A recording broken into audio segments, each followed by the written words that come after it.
Tech startups naturally are more focused on the growth of their company and sometimes can overlook or not see the importance of human resource management. Because they are mostly on a shoestring budget, they try to cut costs and manage the company on their own, but when left unchecked, an unstructured HR department can do more harm than good. Strong HR practices are better positioned to develop and retain employees, and both are important for business growth. We chat with Toluwase Olaniyan, founder of Warden HCD, and he is dedicated to helping tech startups optimize their human resources. Toluwase, welcome to Tech Trends. Thank you so much, CFA. Thanks for having me today. It's such a pleasure joining you here today. Okay, our world has been affected by, the COVID-19 pandemic. How do you think that startups can cope in this very interesting time? So this is actually very interesting topic because it's biting everybody, and it's really biting us really hard, right? Like I've said to a couple of people in recent times, coping at this time is difficult, but also not so difficult, right? So the very first thing I say to the people is run a very lean model, run a lean team where you can, you almost can have everybody together. Secondly is to put proper structures in place, right? So before now, a lot of businesses, particularly African businesses, don't have structures. They just do things, right? MD would want the lowest person to report to him because he wants the loyalty of everybody, right? But then that's unproductive, because if you have even 70 people in the company, right? If 35 reports to the MD, that's very unproductive, right? So you need to then build structure, build reporting structure such that you are managing a very lean management team, right? So if the structure, the person at the lowest or at the bottom of the ladder reports to somebody, and then come back to you. So having a lean team, putting the right structure in place. This structure should also be able to work both physically and virtually. So you're not having to always come to the office. So that reduces like a lot of stress on people. So COVID-19 has actually made a lot of things change.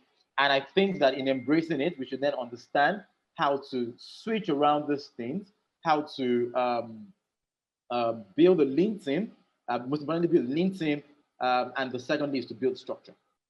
Okay, before we dive deeper into the issue of systems and all of that for tech startups, what is your take on some of the work that is going on, in the startup ecosystem today?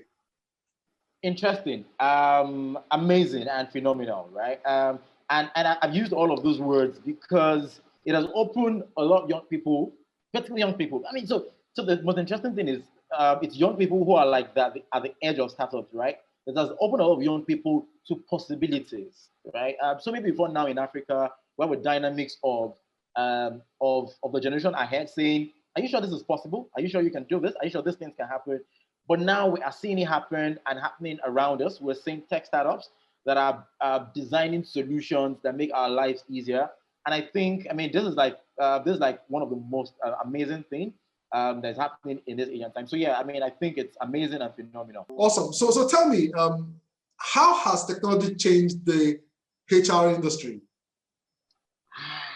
A whole lot, right? A whole lot. So first is more data, right? So now we have data. We have data to back up everything. So before now, you would just hold on to what the HR manager says, right? So if you have, say, 1,000 employees, and you want to take a survey, first you probably start taking around, paper survey that most likely cannot be anonymous, because people will see you when you're filling the paper survey and they will ask you to write your name, right? So they're able to track it.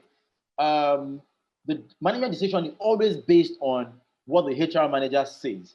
But now technology has made a lot of things easy that you can deploy a survey, make it anonymous, and you gather data. Now we even have like external data to be able to design some solution.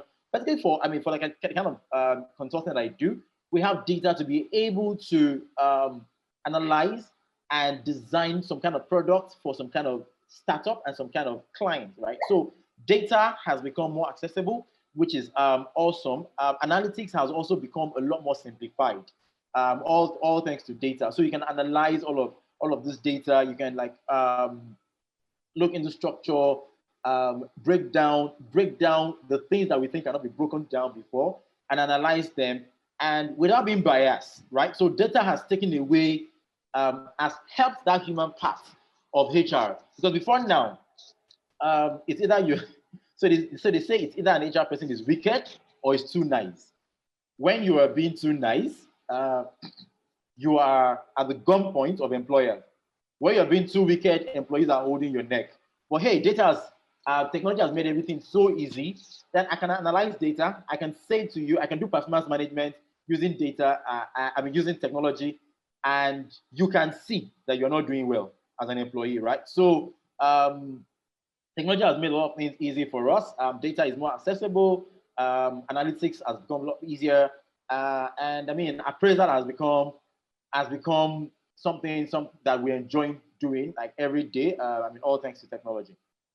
So, when you talk about structure, startups would be wondering, I mean, I'm a lean team, I've got just one co-founder.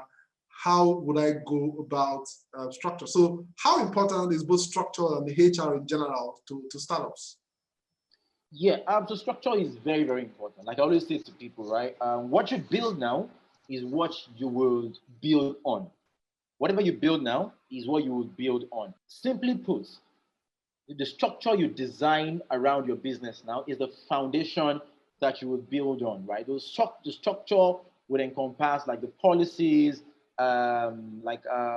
reporting models, all of this, so that even when you're hiring, you can hire right? So when you're hiring, whoever you're hiring knows what to do, where to go to, and how to do what to do, right? I mean, no matter how small. So it's just you and the co-founder. You're hiring a third person, right? Who is this third person? You're hiring an accountant, right? Who is this accountant reporting to?